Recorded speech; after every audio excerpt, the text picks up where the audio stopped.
गुरु भगवान को नमन है। देखिए गुरु ने क्या बताया। जन्मों जन्मों की प्रारब्ध इंसान को कर्म की काटनी पड़ती है। विचार हमें कब सुख देंगे? चारों तरफ से तूफान आता है तो उस तूफान के लिए बांध बना दिए जाते हैं कि ज्यादा नुकसान ना हो। ऐसे ही जन्मों जन्मों की शरीर के कर्म की प्रारब्ध होती है और बांध क्या है? भगवान का नाम। समुद्र है, उसमें लहरें तो आएंगी ही आएंगी, कभी ज्यादा कभी कम। हम ये कह नहीं सकते कि समुद्र में लहरें समाप्त हो जाएंगी। ऐसे ही हमारा दिमाग है, इस दिमाग में विचार तो आएंगे ही आएंगे। उन विचारों को ज्यादा एक सुनामी लहर की तरह नहीं उठाना है, उसको कंट्रोल करना है। कंट्रोल करने के लिए हमारे पास सत्संग है।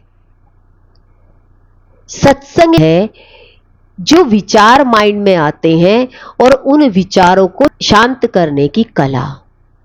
इस मृत्यु लोक में हर व्यक्ति अपनी प्रारब्ध लेकर आया है और इसी प्रारब्ध में ये शरीर है।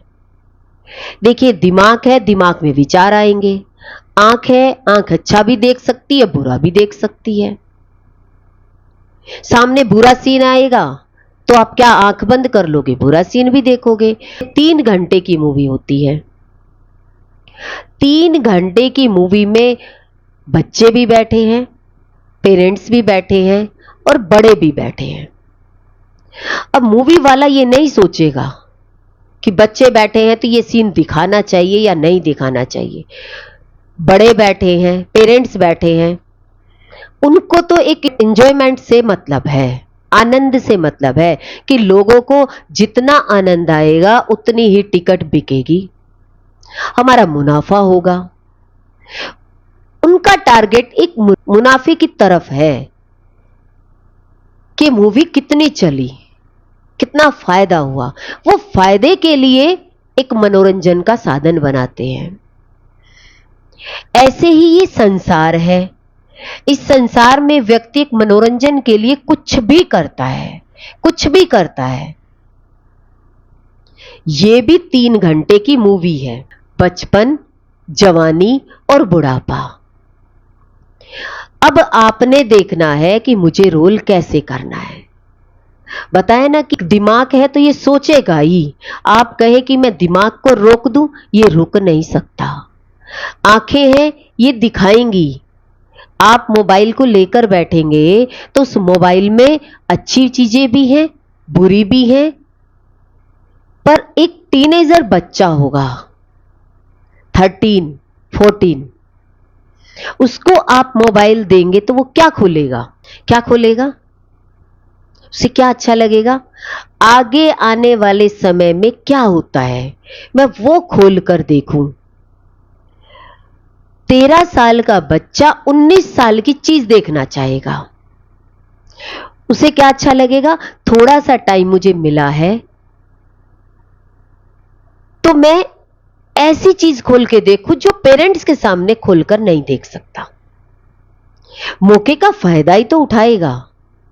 ऐसे ही प्रैक्टिकल संसार में देखो, घर में पूरा वातावरण होता है तो उस वातावरण में भी व्यक्ति उसी चीज को करेगा जो वो सबके बीच में नहीं कर सकता। चाहे बड़ों को लगा लो, चाहे जवानों को लगा लो, चाहे बच्चों को लगा लो, तीनों अपनी अपनी हरकतें करते हैं। तीनों अपनी हरकतों को पता नहीं लगने देते हैं। क्यों? क्योंकि ये दिमाग का खेल है। ये दिमाग चलने के लिए बना है, पर दिमाग इस शरीर को देखकर चलेगा। बुद्धि क्या कहती है? अब बुद्धि बनी है किस लिए? हम बुद्धि के हिसाब से चलेंगे। बुद्धि पूरी तरीके से फिट नहीं बैठती परमात्मा में, पर बुद्धि तो इस शरीर पर ही आधारित है। इस शरीर को जो अच्छा लगेगा बुद्धि वही काम करेगी। देखिए, मूवी देखने जाते हैं तो सबसे पहले स्मोक का दिखाया जाता है कि आप स्मोकिंग करोगे तो आपको ये बीमारी हो जाएगी। सब ध्यान से सुनते हैं, देखते हैं, किसको फर्क पड़ेगा? किसी को फर्क नहीं पड़ेगा। बार बार दिखाया जाता है ये होगा, पर स्मोकिंग वाले को तो स्मोक ही सुहाता है, ड्रिंक करने वाले को तो ड्रिंक ही अच्छी लगती है, उसको सुहाती है। ऐसे ही सबको पता है सत्संग हमारे लिए राइट है, सबको मालूम है, पर संसार सुहाता है। संसार में दुख है, फिर भी संसार सुहाता है, सत्संग नहीं सुहाता। जिसके कारण व्यक्ति को स्मोकिंग करके बीमारी का अपने भोगना पड़ता है, ड्रिंक वाले को ड्रिंक के हिसाब से भोगना पड़ता है, और जो संसार में लगा पड़ा है वो संसार के हिसाब से उसे भोगना पड़ता है। पर सबको सुहाता क्या है?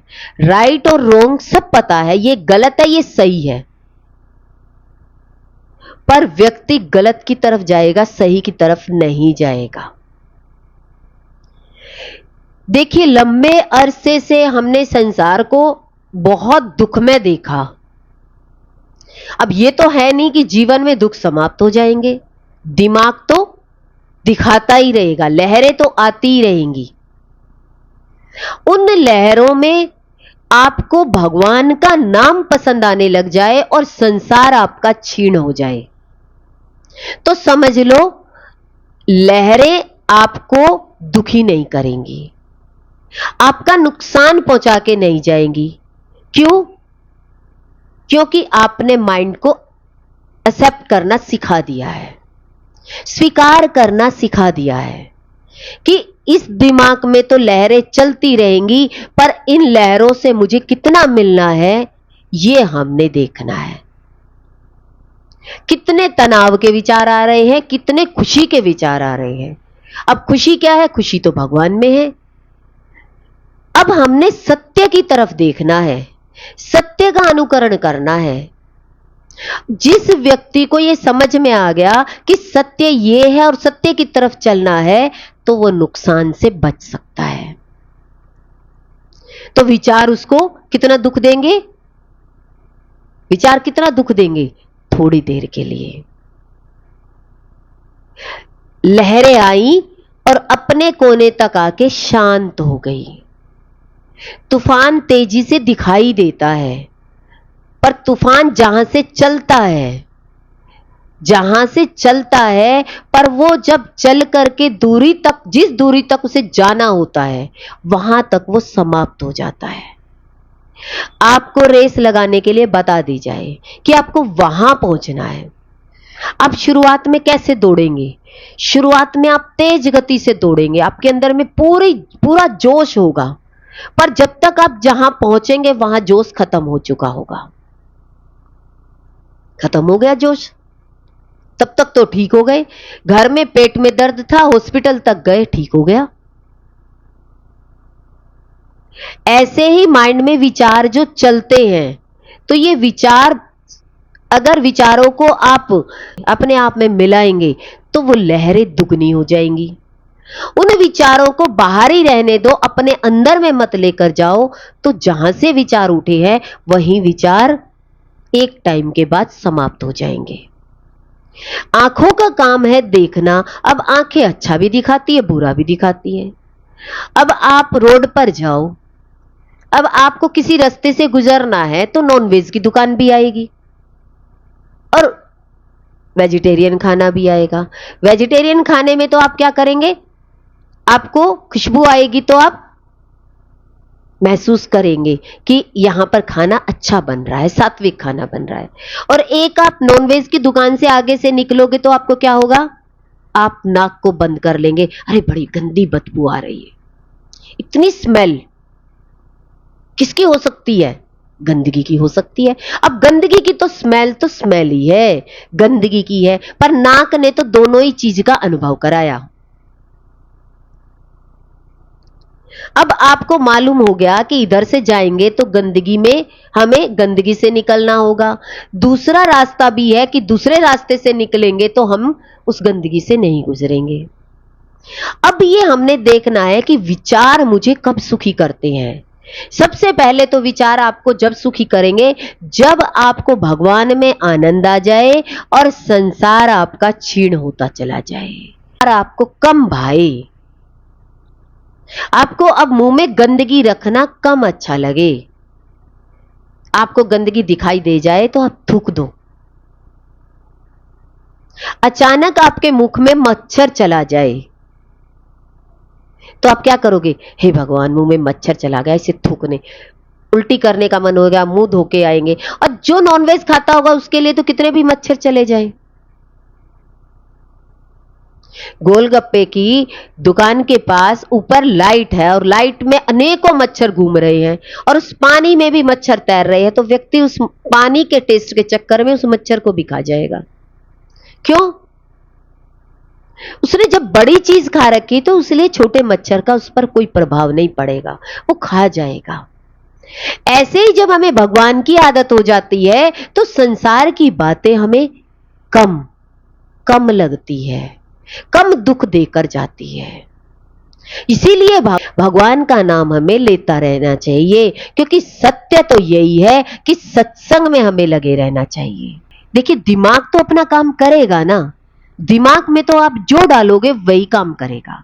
आप आंख से टीवी में जो देखोगे आपका दिमाग वही आपको दिखाएगा और वही आपकी सोच पैदा करेगा। और एक आप फ्रेंड्स सर्कल में जाओगे तो फ्रेंड्स आपसे कैसी बात करेंगी? वो तो सत्संग की बात करेंगी नहीं। आपको टेस्ट कौन सी बात में आ रहा है? शरीर की बात में। तो जैसे हार्मोन्स काम कर रहे हैं तो आपको वैसी ही बातें पसंद आएंगी। अब टीनेजर वाले बच्चे को आप भगवान के नाम सुनाओ तो कितनी देर बैठेगा? कहते नहीं नहीं, हमारा मन नहीं लग रहा। हमारा मन किस में लग रहा है? किस में लगेगा? एक ग्रुप हो बच्चों का तो उनको हमारे में मन लगेगा या ग्रुप में लगेगा? वो अपने साथ के बच्चों के साथ रहना पसंद करेंगे। ऐसे ही गुरु हमें कहते हैं, जो सात्विकता में आ जाता है, जो अपने विचारों को शुद्ध करता चला जाता है, तो सात्विक लोगों के साथ बैठना उठना अच्छा लगता है उसे। पर हमने अपने जीवन में सात्विकता के लिए कोई गुण धारण ही नहीं किया, सत्संग अटेंड ही नहीं किया। और आप कहें मेरे जीवन में भगवान के नाम के विचार आ जाए, ना आप टीवी में देखो, ना आप मोबाइल में देखो, आप किसी में भी भगवान का नाम लेना, ना मंदिर में जा सकते, तो घर में क्या होगा? तो दिमाग में वही विचार चलते रहेंगे। तेज गति से जब विचार चलता है, समुद्र मंथन चलता है, मन का मंथन चलता है, तो बुद्धि परिपक्व कर लेती है कि शरीर सत्य है, जगत सत्य है, भगवान मिथ्या है। वो व्यक्ति उन विचारों का सुख नहीं ले सकता। उसके अंदर में तनाव पैदा हो जाएगा, चिंताएं हो जाएंगी। एक टाइम के बाद वो व्यक्ति डिप्रेशन में आ जाएगा। क्यों? क्योंकि वो गलत रास्ते के बाद सही रास्ता चुन ही नहीं रहा। एक व्यक्ति टेंशन में आया और स्मोक करता है, तो उसे और परेशान किया जाए तो वो क्या करेगा? 20 और बढ़ा देगा। वो जाएगा कहां? क्योंकि उसने कभी सत्संग का रास्ता नहीं देखा। वो सीधा शराब की दुकान पे जाएगा या उस चीज को और बढ़ा देगा। तो मन में जो तरंगे चल रही हैं तनाव की, चिंतन की, जो 1 महीना व्यक्ति लगातार एक ही बात का चिंतन करता रहे, चिंता करता रहे, तो कहते हैं उसका नाम है डिप्रेशन। कहते चिंता भी अलग अलग प्रकार की होनी चाहिए, कभी किसकी कभी किसकी। एक ही व्यक्ति की चिंता आपने लंबी बढ़ा ली तो एक डिप्रेशन का कारण हो जाएगा, नाश का कारण हो जाएगा। पर व्यक्ति को एक ही प्रकार की चिंता करते करते वो कहां पहुंच जाता है? डॉक्टर के पास पहुंच जाता है, फिर इतना डिप्रेशन आ जाता है कि वो व्यक्ति खाता है तो खाता ही रहेगा, सोता है तो सोता ही रहेगा, बोलेगा तो बोलता ही रहेगा, उसको फिर ठहराव नहीं आता। इसीलिए कही कि चिंता भी अनेक प्रकार की हो जाए, एक प्रकार की चिंता से हटाने के लिए अपने आप को दूसरा पहलू ले आए। लंबे टाइम तक उस चिंता में मत लगे रहिए। तो गुरु का ज्ञान यही कहता है कि सद्गुरु के विचार हमारे तब लगते हैं जब संसार हमारा क्षीण होता चला जाए और परमात्मा में हमारा मन लग जाए।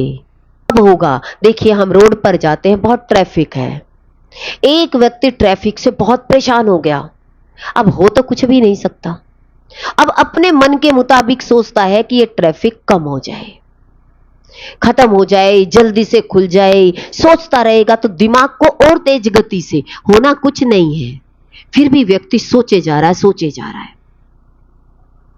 इसका मतलब क्या है? व्यक्ति अपने हिसाब से ही चलना चाहता है। एक व्यक्ति घर से नहीं निकलना चाहता, क्या कहता है, आज तो बारिश आ जाए, अच्छा मौसम हो जाए, तो घर बैठे उस बारिश का आनंद ले। तो इसका मतलब डिपेंडेंसी है कि जल्दी से ये ट्रैफिक खत्म हो और जल्दी से ये बारिश आ जाए।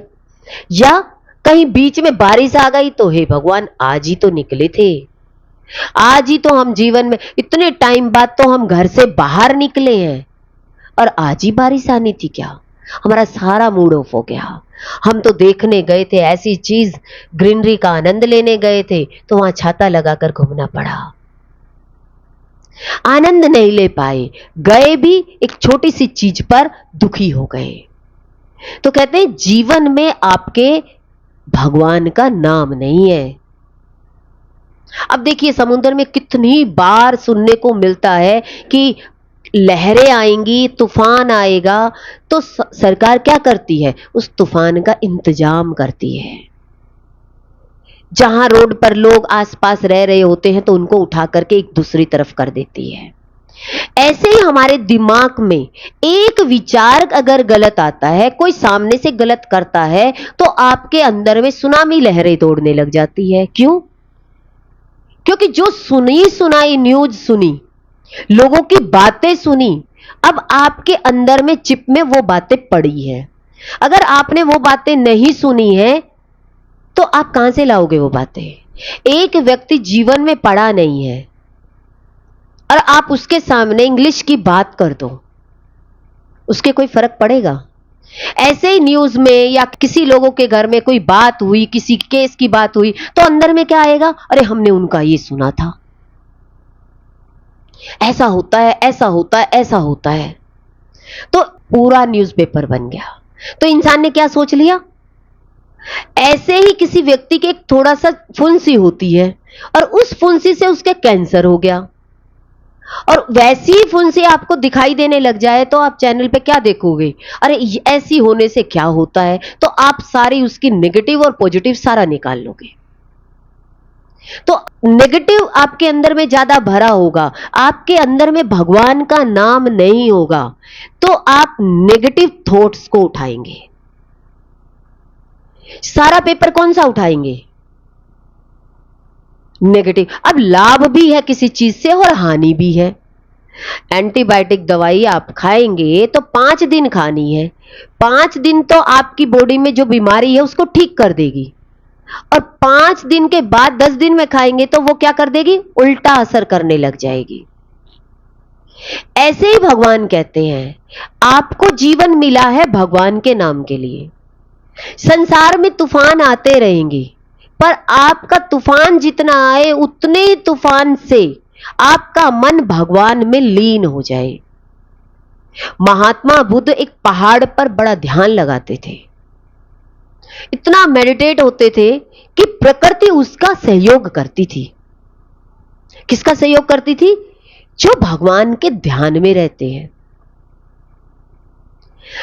वो इतना ध्यान करते थे, ऊपर से कोई बड़ा पहाड़ टूट कर आया, बड़ा पहाड़, वो इतने ध्यान में थे भगवान के कि जैसे ही उनके पास आया तो पहाड़ ने रास्ता बदल लिया।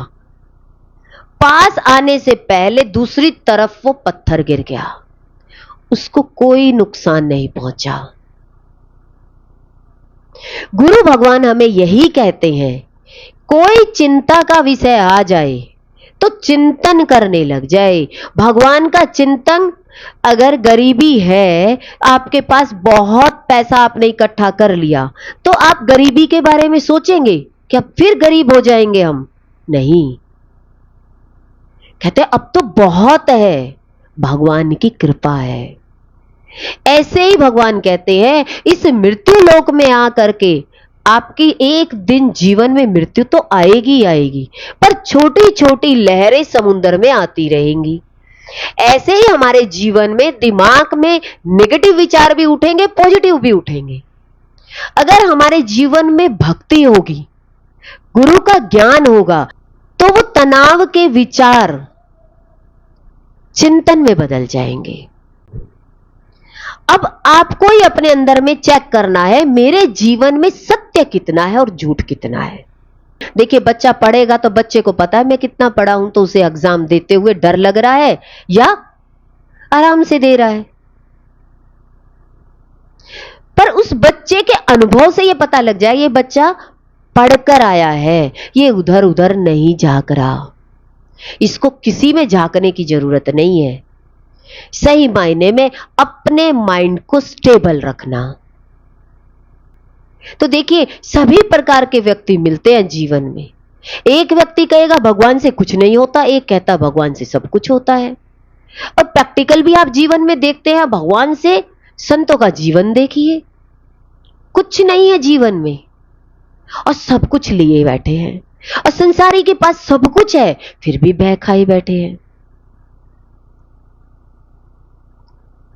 अब फर्क इतना ही है, वो भक्ति का फल है, वो प्रकृति से डरते नहीं है, वो भक्ति में इतने लीन है। और जिसकी भक्ति नहीं है तो जीवन में मन हिलने लग जाएगा, दिमाग हलचल में आ जाता है। अब दिमाग तो काम अपना करेगा, कंप्यूटर है, कंप्यूटर में आप जो डालोगे वो तो कंप्यूटर निकाल के देगा। अब आपने सेट करना कंप्यूटर को, आपने पॉजिटिव निकालना है या नेगेटिव निकालना है। ऐसे ही माइंड में से आपने क्या निकालना है, आपने माइंड में से क्या निकालना, अच्छा निकालना है, बुरा निकालना है। परमात्मा क्या है?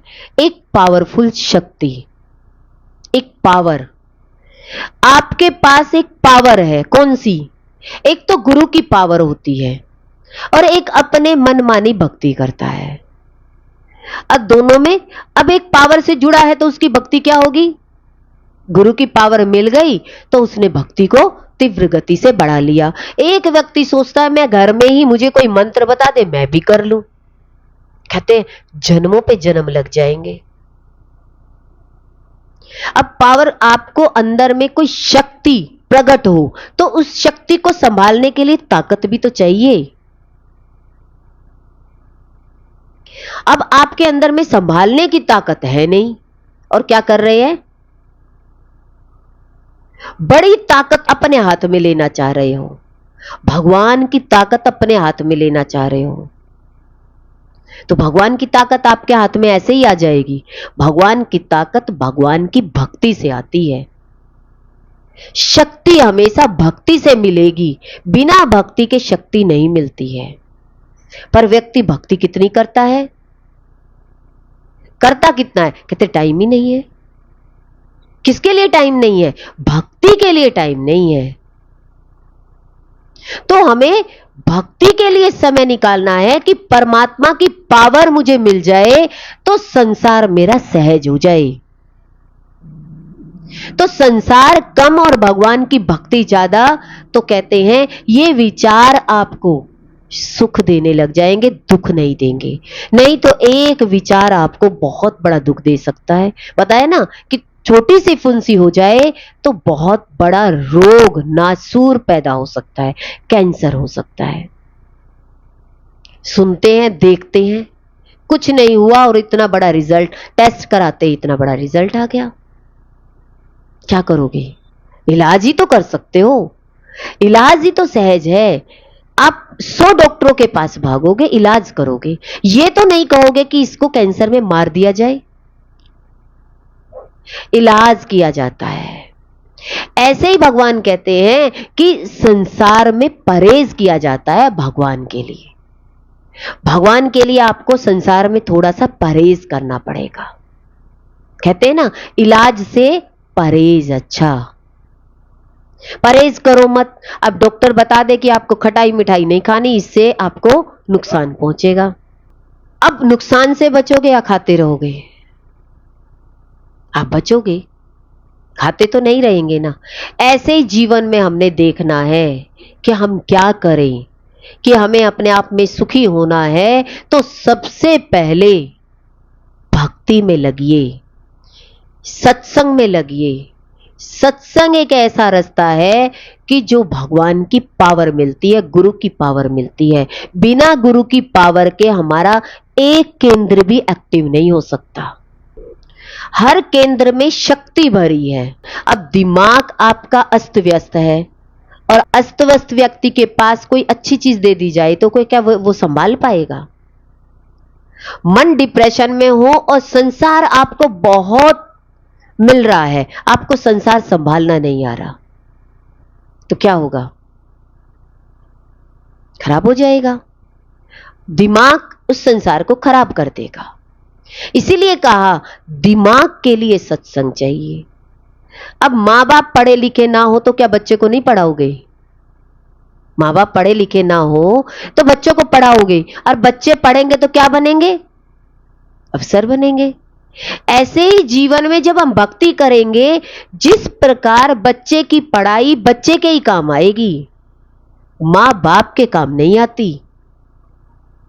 अब कहें कि बच्चे की जगह मां बाप को बिठा दो, बच्चा बीमार है एग्जाम देने, पिता को बिठा दो, क्या बिठा दोगे? क्या लिखेगा? कुछ नहीं लिख सकता, कुछ आता ही नहीं है, लिखेगा क्या? तो जैसे एक संसारी विद्या के लिए हर व्यक्ति को अपना दिमाग इस्तेमाल करना पड़ता है, बच्चों को भी भक्ति करनी पड़ेगी, उसका दिमाग उसी के हिसाब से बैलेंस में रहेगा। और माँ बाप को भी अपनी अलग भक्ति करनी पड़ेगी। इसीलिए कहा जो व्यक्ति जितनी भक्ति करेगा उतने ही बाहर के विचार उस पर असर करेंगे। अब माँ बाप सोचे कि हम इतनी भक्ति करते हैं, बच्चों को अपने संसार के काम करने दो, तो संसार का सुख बच्चों को नहीं मिलेगा, कभी नहीं मिलेगा। बच्चों को भी भगवान में बराबर लगाना पड़ेगा, तब कहीं जाकर के बच्चे ही संसार का सुख ले सकते हैं। वैसे संसार में सुख है नहीं। बताया कि संसार क्षीण होगा, संसार कम होगा और भगवान ज्यादा होगा, तो संसार को आप संभाल पाएंगे। अगर भगवान का नाम बिल्कुल नहीं होगा तो संसार को आप बिल्कुल नहीं संभाल पाएंगे। तो इसलिए कहा कि जितना ज्यादा परमात्मा का नाम होगा उतने ही संसार के विचार आपको कम परेशान करेंगे। तो संसार में तो ट्रैफिक ही ट्रैफिक है, संसार में तो जाम ही जाम है, जहां जाओगे वही जाम है, निकल नहीं सकते। पर आपको अपने माइंड को समझाना पड़ता है ना कि अब तो आगे की गाड़ियां निकलेंगी तभी हम निकल सकते हैं। ऐसे ही जीवन में हम सोचते हैं कि हमने भगवान का नाम ले लिया, बच्चों के पास समय नहीं है, तो जाम फिर लग जाएगा, फिर वही जाम लग जाएगा और उस जाम का असर देखिए, असर बच्चे पर उतना ही पड़ेगा, मां बाप पर उतना ही पड़ेगा। इसीलिए कहा कि जीवन में गुरु का होना बहुत जरूरी है। चाहे नेगेटिव शक्ति आपके जीवन में आए तो भी पॉजिटिव पावर चाहिए, भक्ति की पावर चाहिए। आप देखिए संसार में कोई परेशानी आती है तो सब व्यक्ति मंदिर में जाते हैं, मस्जिद में जाते हैं, गुरुद्वारे में जाते हैं, ज्योतिष के पास जाते हैं, पंडितों के पास जाते हैं। क्यों जाते हैं? क्या कारण है? उनके पास क्या समाधान है आपका? वो आपको क्या बताएंगे? भगवान का नाम लो। हर व्यक्ति माइंड से सत्संग को समझना नहीं चाहता, इस शरीर को तपस्या में लगाना चाहता है, तप करना चाहता है। उपवास करा लो, कहते भूखे मर जाओ, 40 दिन तक चलिया कर लेंगे, भूखे मर जाएंगे, सब कुछ कर लेंगे, पर माइंड को समझाना, दिमाग में निरंतर नाम जप करना कि आपकी रील में भगवान का नाम ऐसा बस जाए कि इस रील में कुछ विचार अंदर एंटर ही ना कर पाए। किसी सीढ़ी को आप पूरी भर दो, वो सीढ़ी भर गई तो क्या घूमेगी? आपने देखा होगा जो व्यक्ति 80 85 या 90 साल का हो जाता है तो उसके अंदर में एक ही सीढ़ी घूमती है। थोड़े थोड़े जवानी के विचार, थोड़े थोड़े बच्चेपन के विचार, थोड़े बुढ़ापे की वो बातें रील घूमने लग जाती है। पत्नी ऐसी, बच्चे ऐसे, पत्नी ऐसी, बच्चे ऐसे, बस एक ही रील घूमती है। एक एज होने के बाद उसके अंदर में बस घर में जो वातावरण में रहे उस घर के वातावरण का ही माहौल वही चलता है और सारी पढ़ाई लिखाई पैसा सब खत्म हो जाता है और चीजें याद नहीं रहती। क्या याद रहता है? बस घर में जो माहौल थोड़ा बहुत रहा वो ही बार बार बार बार वही विचार चलेंगे। तो हमने क्या देखना है कि बाहर का कितना भी ट्रैफिक हो अपने दिमाग का बैलेंस नहीं बिगाड़ना है। खाना अपना अच्छा मिल रहा है, जैसा भी मिल रहा है स्वीकार करो। थोड़ा मिल रहा है, ज्यादा मिल रहा है, स्वीकार भाव। आपने बैलेंस बनाना सीख लिया। अनबैलेंस होना बहुत आसान है किसी बात को लेकर के, और उस बैलेंस को बनाए रखना कहते हैं ये सत्संग के द्वारा होता है। ज्ञान के द्वारा आप अपने माइंड को कंट्रोल कर सकते हो, और ज्ञान नहीं होगा तो आप माइंड को कैसे कंट्रोल करेंगे? आपका माइंड तो आपको दुख ही दे देगा। आपको शरीर का आमने सामने वाले विचार तो आपको इतना दुख दे देंगे कि आप अपने माइंड को कंट्रोल ही नहीं कर पाएंगे। इसीलिए कहा कि सत्संग के द्वारा कंट्रोलिंग पावर आ जाती है, और वो पावर गुरु से मिलती है। कहते कभी भी भक्ति करो, पूजा करो, पाठ करो, मंत्र करो तो गुरु के सानिध्य में करो। कहते हैं अगर वो पावर जग गई तो संभालने वाला कौन है? वो पावर आपके पास आ गई तो आपको संभालने वाला कोई है ही नहीं। शरीर तो एक कागज की नाव के समान है, और परमात्मा की पावर क्या है? आपकी नाव को तो एक सेकंड में जला देगी, आप बचोगे ही नहीं। परमात्मा इतनी पावरफुल शक्ति है। तो हमारे शरीर के अंदर में इतने केंद्र हैं, उनमें अनेकों शक्तियां विराजमान हैं। देखिए मां के पास कितनी शक्तियां थी। जब काली मां प्रकट हुई उस समय में वो अपनी पावर को संभाल पाई? नहीं संभाल पाई। संभालने के लिए कौन चाहिए? शिव थे साथ में।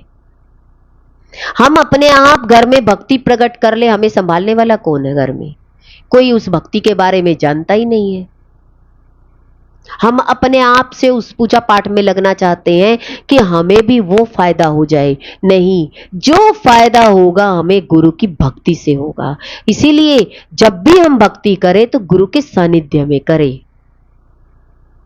देखिए संतों के भी जीवन में ऐसा नहीं है प्रारब्ध नहीं आती। प्रारब्ध तो देखिए संतों के जीवन में कितनी आ रही है। माया नगरी पूरी समर्पित है और शरीर पर इतनी परेशानी आ रही है, पर मन से अंदर बैठकर भी शांत रहना भक्ति की ताकत हो सकती है। ऐसे ही गुरु हमें कहते हैं, हम तो छोटी मोटी कहते ट्रैफिक आ गया तो हम उससे दुखी हो गए, अरे हमारा तो टाइम वेस्ट हो गया, 3 घंटे लग गए, कैसे पहुंचेंगे, कहीं भी जाना हो तो इतने परेशान हो जाएंगे। तो मन कितनी चीज में दुखी हो जाता है, छोटी सी लहर आई उसी में ही अनबैलेंस दिमाग हो जाता है, कितना पागल हो जाता है। तो अपना दिमाग कितनी देर में हमें परेशान कर सकता है? थोड़ी सी देर में। और ज्ञान क्या है? गुरु हमें कहते हैं ज्ञान के द्वारा अपने आप को स्टेबल रखो, समझाओ अपने आप को। अब हम खाली समझाना चाहते हैं, भक्ति नहीं करना चाहते, नाम जप करना नहीं चाहते। हम शरीर से सारा दिन कर्म में लगना चाहते हैं, मन से हम सारा दिन विचारों में पड़े रहना चाहते हैं, पर चिंतन नहीं करना चाहते। और उसी समय में चिंतन को बढ़ा दे, चिंतन को बढ़ा दे तो चिंता क्या है? देखिए दोनों चीज दिमाग में, चिंता भी दिमाग में ही आती है और चिंतन भी दिमाग में आता है, पर आपको टेस्ट किस में आ रहा है? चिंता करने में। और यही 1 महीने तक चिंता चल जाए, लगातार चलती रहे तो ये इतना बड़ा नुकसान करती है, डिप्रेशन में ले आती है। इंसान नींद की गोली खाकर सोया रहता है, खाता है तो वो लगातार खाता ही रहेगा। तो ये चीजें कब होती है? डिप्रेशन वाला व्यक्ति या तो सोएगा या खाएगा या बोलेगा। 3 निशानियां हैं।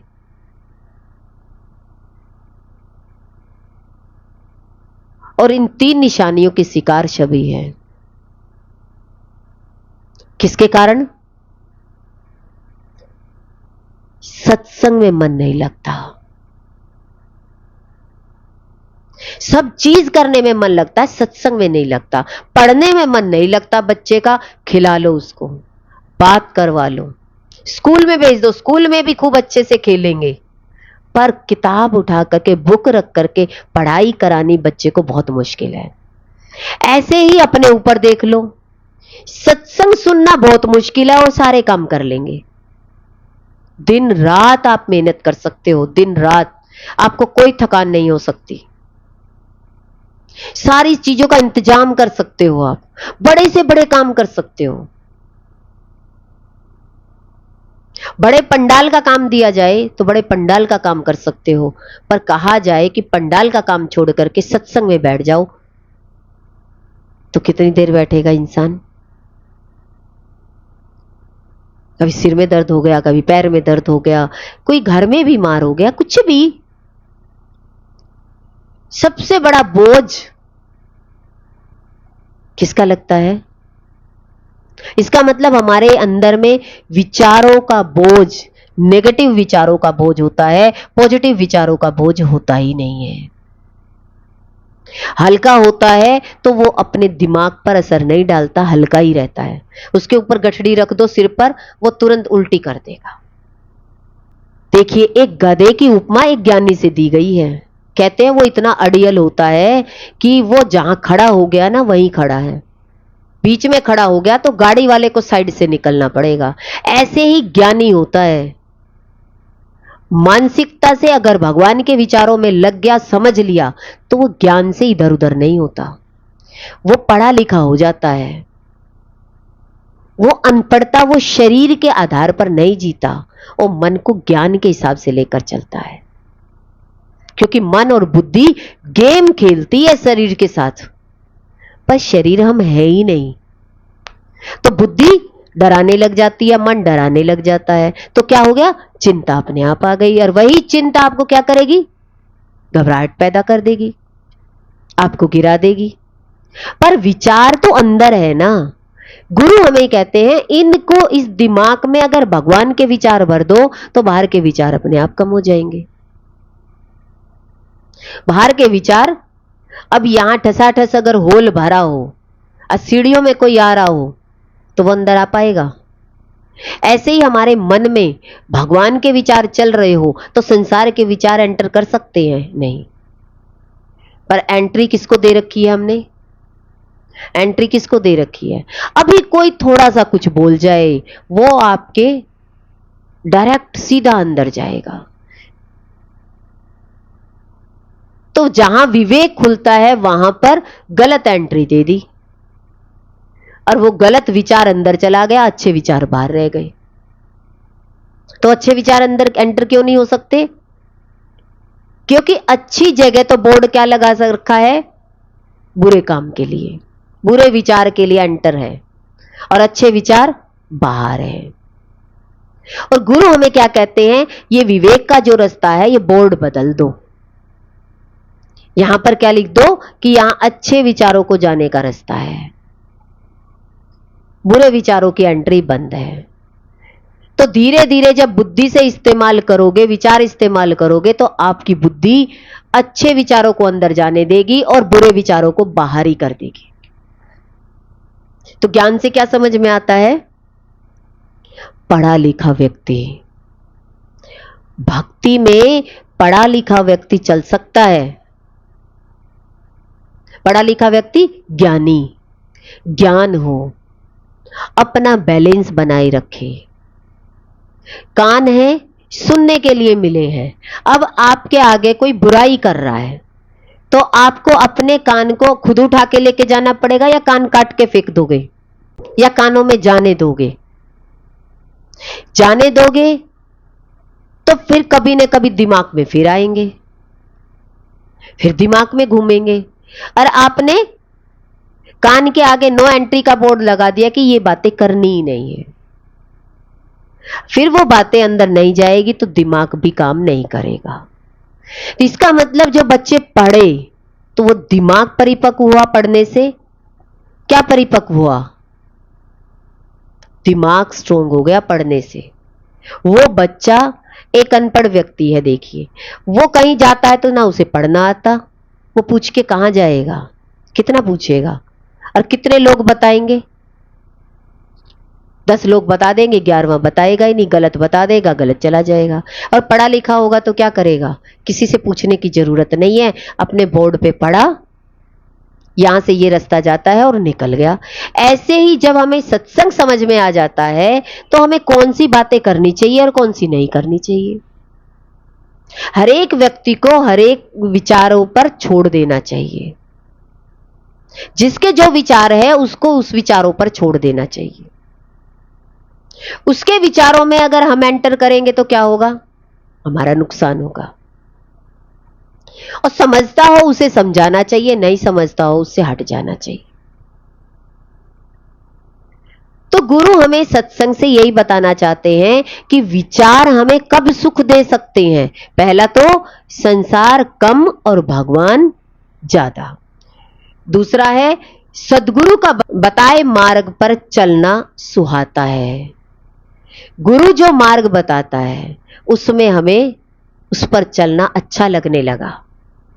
अब आपको यह पता लग गया कि मुझे तो बस गुरु के मार्ग पर चलना अच्छा लगता है, पास हो गए आप। अब संसार की परेशानी आप पर कम असर करेगी। अब एक व्यक्ति कहता नहीं अच्छा तो बहुत लगता है आपके साथ, पर क्या करें, संसार भी तो है ना, निभाना तो है ना। गुरु कभी निभाने के लिए मना नहीं करते हैं। आपको ये पता है कि भाई बच्चे को ये पता है कि मुझे पढ़ना अच्छा लगता है, सुहाता है, मुझे आगे कुछ बनना है, तो उसे पढ़ाई अच्छी लगेगी। उसे मार मार के माँ बाप को बिठाना नहीं पड़ेगा, उसको सुहा रही है पढ़ाई, उसको पता है मुझे कुछ आगे बनना है। ऐसे ही गुरु का मार्ग मुझे अच्छा लगता है। अब एक बार गुरु के सत्संग में जाना अच्छा लगता, बड़ी भीड़ है, अरे बड़ा अच्छा लगा, बड़ा अच्छा लगा। दोबारा फिर एक हफ्ते बाद सत्संग आ गया, आप क्या कहोगे? इतना अच्छा नहीं लगता कि एक हफ्ते बाद दोबारा फिर जाना पड़े। भाई आप जाओ ना जाओ उससे कोई फर्क नहीं पड़ेगा, पर आपको अच्छा लगता है, आप दुखी हुए, मन ने दुखी किया, आपको अच्छा लगा, भगवान ने आपकी वही सुन ली, वही भगवान ने आपकी सुन ली, आपकी हाजिरी लग गई, आप निकल नहीं पाए पर आपका मन गुरु से जुड़ा हुआ है। अब आपको अच्छा लगता है गुरु के साथ बैठना। तो गुरु कहते हैं मैं इतनी पावरफुल शक्ति हूं, मैं वहीं बैठकर आपको सब कुछ दे सकता हूं, बस तुम्हारा प्रेम हो। कभी ये मत सोचो नहीं आ पाए, बस गुरु का प्रेम आपके अंदर में ये रहे कि हाँ मेरे को गुरु के प्रेम के लिए मेरे अंदर में तड़फ उठी, प्यास जगी। पानी नहीं मिला कोई बात नहीं, पर मरे तो नहीं, जिंदा तो भगवान ने रखा। दूसरा क्या बताया? सदगुरु का मार्ग सुहाता है। बताया ना कि ये स्मोक सबको अच्छी लगती है, ड्रिंक सबको अच्छी लगती है, पर गलत है। अब सुहाती है दोनों को, स्मोक भी सुहाती है, ड्रिंक भी सुहाती है, क्या करोगे? गलत चीज दिखाई दे रही है फिर भी उस गलत को छोड़ना नहीं चाहते, उसका क्या करोगे? नुकसान है, नुकसान ही होगा। एक दिन शरीर बता देगा, शरीर रोग बता देगा शरीर के अंदर में, फिर वो रोग हमें दुख देगा। तो किस समय पता लगेगा? जब रोग पैदा हो जाएगा। ऐसे ही सत्संग हमें पता है सही है, पर हमें संसार भाता है, सत्संग नहीं भाता। ये तो पता लगता है ना, सत्संग नहीं भाता, संसार भाता है। भगवान की भी पूजा करते हैं तो संसार के लिए करते हैं, संसार अच्छा हो जाए हमारा, तो इसका मतलब संसार भा रहा है, भगवान नहीं भा रहे। अच्छा और बुरा आपने देखना है, चॉइस आपकी है। तो कितना भी समझाओ, पीने वाले को कितना भी समझाओ, एक कान से सुनेंगे दूसरे से निकाल देंगे, क्योंकि अच्छी लगती है भाई। सबको भुलाना अच्छा लगता है, पीते ही सबको भूल जाते हैं। और नशा उतर जाए तो सारी पत्नी अपनी, सारे बच्चे हमारे, सब कुछ हमारा। पीने पर कौन, कोई नहीं है, माइंड सब खाली ब्लैंक हो गया। अच्छा लगता है। इसका मतलब संसार निकालना अच्छा लगता है, पर सत्संग के द्वारा संसार निकल जाए वो अच्छा नहीं लगेगा। नशे से अच्छा लगता है कि संसार, ना पत्नी अंदर, ना बच्चे अंदर, कोई अंदर नहीं है, खाली मैं अकेला। इसका मतलब अकेला, अकेले में ही परमात्मा मिलता है, पर सत्संग के द्वारा नहीं। किसके द्वारा? इसका मतलब भूलने में ही, भूलने में आनंद है। ऐसे ही जो सत्संग में लगता है और वो अगर आपको भूल जाए तो आपको कैसा लगेगा? पत्नी सत्संग में हो और पति को भूल जाए, कहते आज नशा चढ़ गया भगवान का, सब निकल गए, पत्नी और बच्चे, पति और बच्चे, आपको कैसा लगेगा? कहते रात को तुम भूले, सुबह हम भूल गए, कैसा होगा? रात की लड़ाई पत्नी के साथ और सुबह की लड़ाई पति के साथ, तो दोनों दोनों का बैलेंस बनेगा, लड़ाई रहेगी। कभी ना दिन अच्छा होगा ना रात अच्छी होगी। रात की शराब नहीं छूट सकती, दिन का सत्संग नहीं छूट सकता, तो फिर जीवन कैसे चलेगा? दोनों का कंपटीशन है, तुम ये छोड़ दो तो मैं ये छोड़ दूं, तो क्या छोड़ पाएंगे? गलत चीज को छोड़ पाएंगे? नहीं छोड़ पाएंगे ना। क्या कहेंगे? ये तो मेरी दोस्त है। तो हमारा दोस्त कौन है? गुरु। गुरु भी वही नशा है जो नशा शराब में चढ़ता है।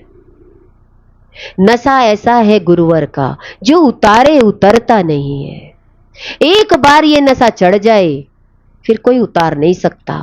वो तो पी हुई बोतल तो 4 घंटे में उतर सकती है, पर भगवान की बोतल में तो ऐसा नशा है, भगवान के सत्संग में तो एक ऐसा नशा है जो कभी नहीं उतरता।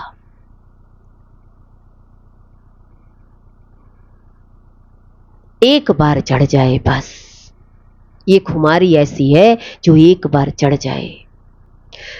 तो गुरु हमें कहते हैं कि संसार का बैलेंस बनाने के लिए ये ज्ञान बहुत जरूरी है कि आप बोतल को भी संभाल सको और सत्संग को भी संभाल सको। बीच का रास्ता अपनाओ, बीच में, सेंटर में। जो व्यक्ति सेंटर में आ जाता है तो प्रकृति चारों तरफ चक्कर काटती है। आप सेंटर में आकर के रहो। तो सेंटर कौन सा है?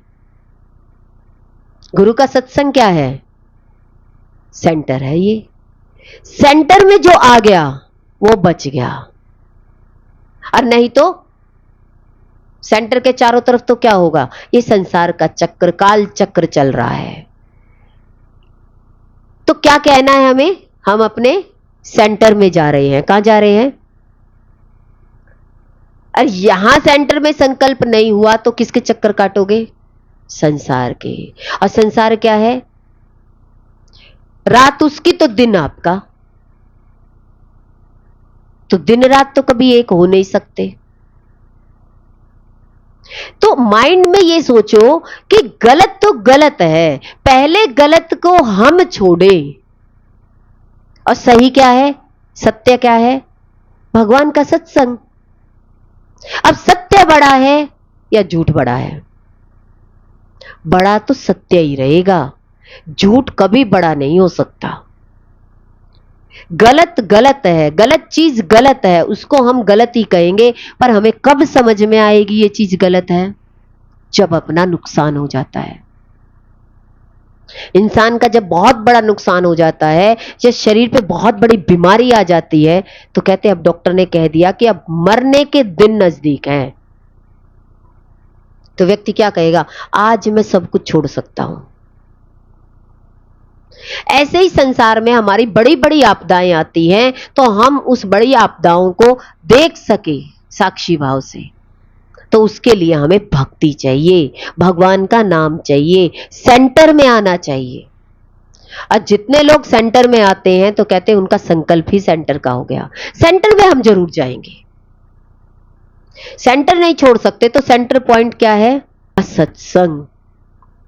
जिस दिन सेंटर में नहीं आए तो आप किसके चक्कर काट रहे हो? माया के। इसलिए गुरु ने सत्संग का नाम क्या रखा? ये गुरु का सेंटर है। तो सेंटर में हम बच जाएंगे। कहते हैं ना, मछली अगर पैरों में, गुरु के पैरों में आ जाती है वो बच जाती है और बाकी मछली जाले में आ जाती है। ऐसे ये संसार एक बहुत बड़ा जाल है, इसमें फंसना तो बहुत आसान है पर निकल पाना बहुत मुश्किल है। ये तो गुरु कृपा से हम निकल पाते हैं, नहीं तो इसमें उलझना तो बहुत आसान है, बचना बहुत मुश्किल है। बचने के लिए सदगुरु की शरण, भगवान की शरण। इसलिए भगवान की शरण के लिए सत्संग में जाना, और सत्संग में भक्ति, ज्ञान, कर्म सब कुछ, तो हम बचे हुए हैं। बचना आना चाहिए या बिखर जाना चाहिए? कोई न कोई जाले में फंसा के ले ही जाएगा। ये मन और बुद्धि ऐसे है कि संसार का माया जाल दिखाई तो देता है पर माया जाल बहुत खतरनाक है। तो इसलिए हमें मार्ग क्या चुनना चाहिए? गुरु के सत्संग का। तीसरा है, किसी भी परिस्थिति में उसके भीतर सुख का प्राकट्य होता है। अब हमें यह पता लगना चाहिए कि कितनी भी बड़ी परिस्थिति है, सुख अनुभव होना चाहिए। मां के सामने शेर आ गया तो शेर की सवारी की, शेर से डरी नहीं। ऐसे ही कैसी भी परिस्थिति आ जाए तो हमारे अंदर में अपने आप में लगना चाहिए कि सुख का प्राकट्य है, सुख की अनुभूति है, दुख नहीं है। देखिए कहीं हम जाते हैं, बहुत भीड़ होती है, या बिहारी जी के मंदिर में जाते हैं तो हर व्यक्ति क्या किससे डरता है? अंदर जाने में किससे डरता है? भीड़ से। भीड़ में तो आप जैसे इंसान हैं, आप जैसे इंसान हैं, पर गांव के लोग वहां पर आ रहे होंगे तो शहरी लोग को क्या करेंगे? आप शहर वाले लोग क्या करेंगे? भाई हम अंदर नहीं जाएंगे। क्यों? गांव के लोग ऐसे हैं, वो तो धक्का मार के अंदर चले जाएंगे और हम नीचे गिर जाएंगे, क्योंकि हमें आदत नहीं है। उनको दर्शन की लालसा है, और ज्ञानी होगा तो क्या करेगा? अपने अंतःकरण में दर्शन करेगा। भगवान कृष्ण ने अर्जुन को अपने अंदर दर्शन कराया। ज्ञानी हमेशा अंदर दर्शन करता है, भक्त हमेशा बाहर दर्शन करता है। जब भक्त बहुत लीन हो जाता है, समर्पित हो जाता है भगवान के, तो भगवान अंदर ही प्रकट होते हैं। पर पहले हमें भक्ति की तो आदत पड़े। अभी तो भक्ति में हमारी सिटिंग भी नहीं है, ध्यान भी नहीं है, मन भी नहीं लगता है, बुद्धि भी अभी तैयार नहीं है, शरीर भी नहीं बैठ पाता इतने घंटे, मन भी नहीं सुन पाता, तो अभी तो आदत ही नहीं है। बच्चे को 3 घंटे एग्जाम देने के मिलते हैं, 3 घंटे। स्कूल में 3 घंटे में वो कितनी बार क्लास से बाहर जाएगा? कई बार। और जब एग्जाम में होगा तो वो 3 घंटे में अपना टाइम किस में देखेगा? मुझे अपना पेपर पूरा करना है। पूरी मेहनत के साथ, पूरी लगन के साथ कहते 3 घंटे में से 3 मिनट भी इधर उधर नहीं होने दूंगा, क्योंकि मुझे पेपर आज जो मिला है ये मेरा भाग्य बनेगा, इससे तो नहीं उठेगा। वही 3 घंटे आपको मिले हैं, बचपन, जवानी और बुढ़ापा। बचपन में सोचता है अभी पढ़ लिख लेता हूं, अभी क्या भगवान में लगना है, क्या भगवान भगवान करना है। जवानी में सोचता है अभी दुनिया का आनंद ले लेता हूं, अभी तो दुनिया पूरी पड़ी है, मेरी जवानी अभी शुरू हुई है, तो मुझे तो जवानी का आनंद लेना है। शरीर उस बाहर के आनंद में डुबो देता है। बुढ़ापे में इंसान कहता है मेरे पास अब जमा पूंजी है ही नहीं, ना बचपन की पूंजी है, भक्ति करी ना जवानी में भक्ति करी, तो बुढ़ापा देख कर रोता है। बचपन खेल में खोया, जवानी नींद भर सोया, बुढ़ापा देख कर रोया। बुढ़ापे में सोचता है कि अब ना तो जवानी रही ना बचपन रहा, तो पूंजी भक्ति की इकट्ठी नहीं है, तो फिर एकदम से बुढ़ापा कैसे कटेगा। पहले कर्म भी होता था, सेवा भी होती थी। भक्ति ये होती थी कि सबकी सेवा करते थे और प्रेम से गुरुद्वारे की तरह भोजन प्रसाद बनता था। माताएं इतना भोजन प्रसाद बनाती थी प्रेम से, तब उसका फल बुढ़ापे में भी एक सेवा का मिल जाता था। आज इस कलयुग में बचपन भी खेल में खेल रहे हैं बच्चे। खेलने दो बच्चों को, खेलने दो, अभी इनको खेलने का समय, अभी कहां से भगवान में लगा रहे हो। बुढ़ापा आता ही नहीं है। भगवान ने जिंदगी के 25-30 साल कम कर दिए ही नहीं, बचपन और जवानी रहेगी। देखोगे क्या, सीधी मृत्यु ही आ जाएगी।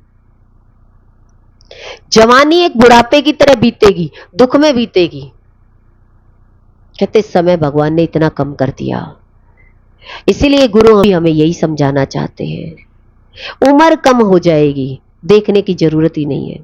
तो इंसान क्या कहता है, हम रहेंगे ही नहीं, हमें देखना ही नहीं है, तो जवानी तो खराब हो जाएगी।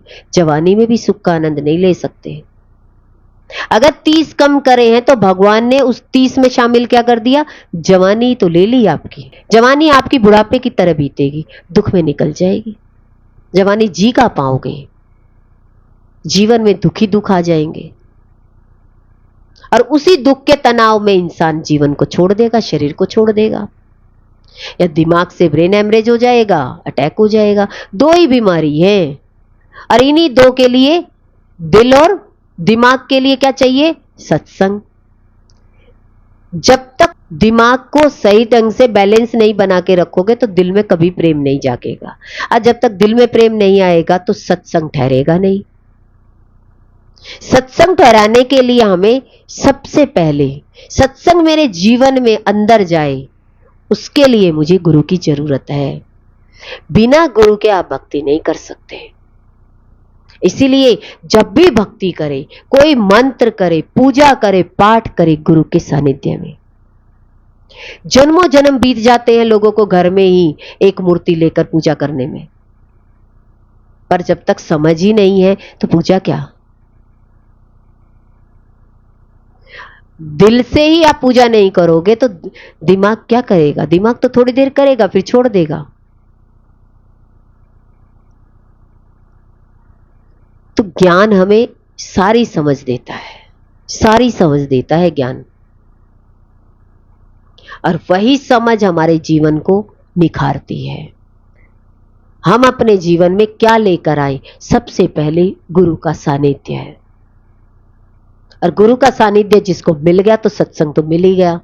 सत्संग से आपका हृदय पिघल सकता है, मन दिमाग शुद्धता की तरफ जा सकता है, पर समझाना आपने ही है, ये किसी के हाथ में नहीं है। कोई मां अपने बच्चे को नहीं लगा सकती, कोई गुरु, देखिए गुरु भी नहीं लगा सकते, गुरु आपको गाइड कर सकते हैं, मेहनत आपकी है। मां बाप स्कूल तक छोड़ सकते हैं बच्चे को, पढ़ाई बच्चे नहीं करनी है। ऐसे ही आप सत्संग में आ सकते हो, पर गुरु कहे उसकी आज्ञा में चले, कि वैसा मंत्र जब जो गुरु कहते हैं वैसे करते रहना चाहिए। धीरे धीरे पहले अपने आप में इतनी रील घुमाओ कि आप बैठना सीख जाओ, आना सीख जाओ। पहले आपके चरण तो निकले, अभी तो पैरों को ही रास्ता नहीं है, दिमाग को तो बहुत दूर की बात है। दिमाग चला के क्या करोगे, अभी तो पैरों से ही रोक लेते हैं, पैरों में ही बेड़ियां बंधी है, अभी तो पैरों की बेड़ियां नहीं टूटी है, तो कैसे निकलोगे। तो गुरु भगवान के शुक्राने हैं जो हमारा जीवन अच्छा बनाते हैं, इसलिए सेंटर में आना बहुत जरूरी है। गुरु भगवान के अनंत अनंत शुक्राने हैं।